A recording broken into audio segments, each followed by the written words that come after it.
It began with a quiet moment on a television set. Cameras paused, lights dimmed, and everyone held their breath.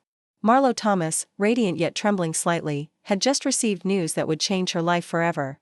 A close friend and colleague had collapsed from exhaustion during a long shoot, reminding Marlo of the price of ambition, the silent cost of chasing perfection in an industry that demanded constant smiles. She walked off set that day, her heels clicking against the studio floor, and for the first time in years, she asked herself, "What am I really doing this for?"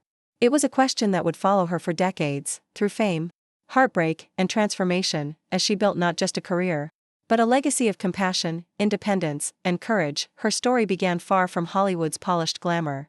Born Margaret Julia Thomas on November 21, 1937, in Detroit, she was the daughter of entertainer Danny Thomas and his wife, Rose Marie Casanidi. Her father was a rising comedian who struggled through years of obscurity before finding fame, and young Marlo watched him battle rejection after rejection. But what stuck with her wasn't the fame that came later, it was the persistence. Growing up in Beverly Hills after her father's success, she attended convent school, where she learned discipline and grace, but inside her heart burned a restless energy. She wanted to perform, to create, to make her own name, not just be Danny Thomas's daughter. That determination became her compass. After graduating from the University of Southern California, she began studying acting seriously, refusing to use her father's influence for an easy start. Casting directors were polite but dismissive. They wanted someone blonder, taller, safer. Marlo was unconventional, her voice distinctive, her beauty more striking than sweet. Her energy too sharp to fit neatly into the roles offered to women in the early 1960s. But she persisted, taking every minor role she could find, from stage work to guest spots on television. Each rejection only sharpened her will. Then, in 1965, she was cast in a role that would change her life. The independent, charming, and ambitious Anne-Marie in That Girl, the show became a phenomenon. For the first time on American television, a young woman was portrayed as living alone, pursuing her career, and not defined by marriage or men. That Girl wasn't just a sitcom. It was a revolution disguised as comedy. Marlo Thomas wasn't merely playing Anne-Marie, she was becoming a voice for a new generation of women who dared to dream beyond domestic expectations. Her bright smile, her impeccable timing, and her sense of style made her a household name. Yet behind the laughter, Marlo felt the immense pressure of carrying both a show and a cultural movement. The feminist wave was swelling, and she had become its accidental symbol. While millions adored her on screen, her personal life was more complicated. For years, she was romantically linked to several high-profile men, but none seemed to understand her need for independence. Hollywood whispered that Marlo was too focused, too outspoken, too ambitious. It was the kind of criticism male actors never received, but Marlo refused to apologize for her drive.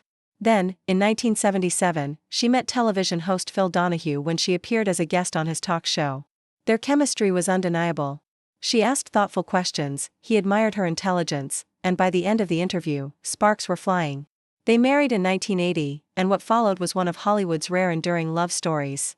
Marlo became stepmother to Phil's 5 children, and though she never had biological children of her own, she found family in unexpected ways. At the height of her fame, Marlo could have coasted on nostalgia. But she wanted more, to use her platform for purpose. In 1972, she created Free to Be You and Me, an Emmy-winning television special and album that celebrated individuality, gender equality, and acceptance. It wasn't just entertainment. It was education wrapped in joy. Through it, Marlo became not just a performer, but a cultural leader, reshaping how young people thought about identity and compassion. The project cemented her as one of the rare artists who could inspire both laughter and change, yet success didn't shield her from pain. The entertainment industry evolved, and offers began to slow. Critics wondered if Marlo's outspoken feminism had cost her roles. At the same time, she faced moments of self-doubt, questioning whether her work was still relevant. Friends recall that she would sometimes disappear for weeks, retreating to reflect and write. During those quiet periods, Marlo began to rediscover her purpose beyond performance. She immersed herself in charitable work, especially the hospital her father had founded, St. Jude Children's Research Hospital. Continuing his mission became a sacred promise she carried in his honor. Her presence brought light and laughter to children facing unimaginable battles. And through those visits, she found renewed strength. In interviews later in life, Marlo spoke candidly about aging in Hollywood, the invisibility that comes for women once their youth fades. But she refused to accept it. She continued acting, appearing in films, television series, and on stage, proving that talent and charisma never expire. Her performances in later years, nuanced, wise, and deeply human, reminded the world that she was never defined by her looks or by the character of Anne-Marie. She was always something more. A woman of substance and unrelenting empathy. As the years passed, tragedy touched her circle, the loss of dear friends, the relentless march of time. Yet Marlo carried herself with dignity, her optimism untouched.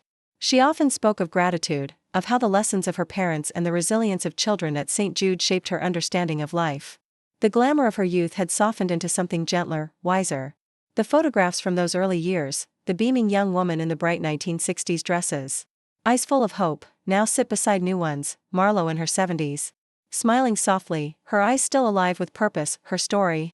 From the girl who refused to be just someone's daughter, to the woman who became a symbol of empowerment, is one of reinvention. She taught generations that success is not measured by fame alone, but by the lives you touch and the courage to stay true to yourself. And even now, when fans look at her most private photos, behind-the-scenes snapshots, quiet family moments, glimpses of joy, they see not a relic of a bygone era, but a timeless spirit. That day on the television set so long ago, when she paused to question her path, seems prophetic now. Because in asking "what am I doing this for?" Marlo Thomas discovered her true purpose, not just to entertain, but to enlighten. And that purpose became her greatest performance of all. Her legacy remains as vibrant as ever, a blend of laughter, grace, and activism. She proved that you can be glamorous and grounded, famous and kind, ambitious and full of heart. Marlo Thomas didn't just change television, she changed what it meant to be a woman in the spotlight. If you were inspired by her journey, by her courage to live authentically and love fiercely, don't forget to like, comment, and subscribe. Because her story reminds us that sometimes, the most beautiful lives are the ones built on both dreams and truth.